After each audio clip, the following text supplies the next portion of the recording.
দীর্ঘদিনের পক্ষপাতিত্বের অভিযোগের মুখে অবশেষে পদত্যাগ করলেন ব্রিটিশ সংবাদ মাধ্যম বিবিসির মহাপরিচালক টিম ডেভি।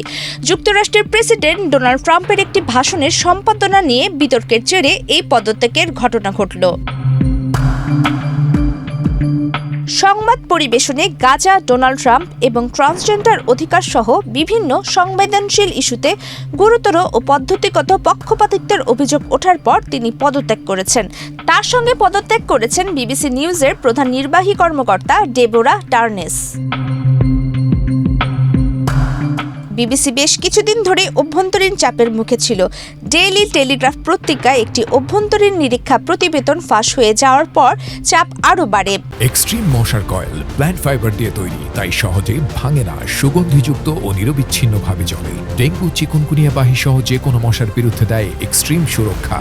ওই প্রতিবেদনে ইসরায়েল হামাস যুদ্ধ, ট্রান্সজেন্ডার ইস্যু এবং ডোনাল্ড ট্রাম্পের একটি ভাষণের বিকৃত করার কথা উল্লেখ করা হয়েছিল। বিবিসির জনপ্রিয় অনুষ্ঠান প্যানোরামাতে ট্রাম্পের একটি ভাষণের দুটি অংশ এমনভাবে জোড়া লাগানো হয়েছিল যাতে মনে হয় তিনি 2021 সালের জানুয়ারিতে ক্যাপিটল হিল দাঙ্গায় উৎসাহ দিচ্ছেন। ট্রাম্প এই পদত্যাগকে স্বাগত জানিয়ে দুই পদত্যাগকারী কর্মকর্তাকে খুব অসৎ মানুষ বলে সমালোচনা করেছেন। প্যানোরামা ডকুমেন্টারিতে দেখানো হয় ট্রাম্প বলছেন ক্যাপিটল হিলে তিনি সমর্থকদের সঙ্গে গিয়ে প্রাণপণে লড়াইয়ে নামবেন, তবে বাস্তবে তিনি বলেছিলেন যেন শান্তিপূর্ণ ও দেশপ্রেমের চেতনায় নিজেদের মতামত প্রকাশ করতে পারেন। বিবিসির মহাপরিচালক এবং নিউজ বিভাগের প্রধান দুজনেরই একদিনে পদত্যাগ করা নজিরবিহীন।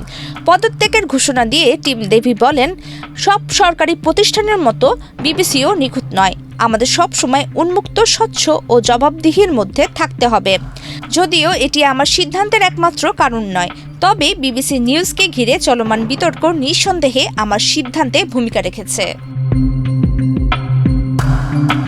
ডেবোরা টার্নেসও বলেন, প্যানোরামা সংক্রান্ত বিতর্ক এমন এক পর্যায়ে পৌঁছেছে যা এখন বিবিসির জন্য ক্ষতির কারণ হচ্ছে। তিনি আরও যোগ করেন, এর দায় শেষ পর্যন্ত আমারই। প্রমিতি কিবরিয়া ইসলাম, বাংলাদেশ প্রতিদিন।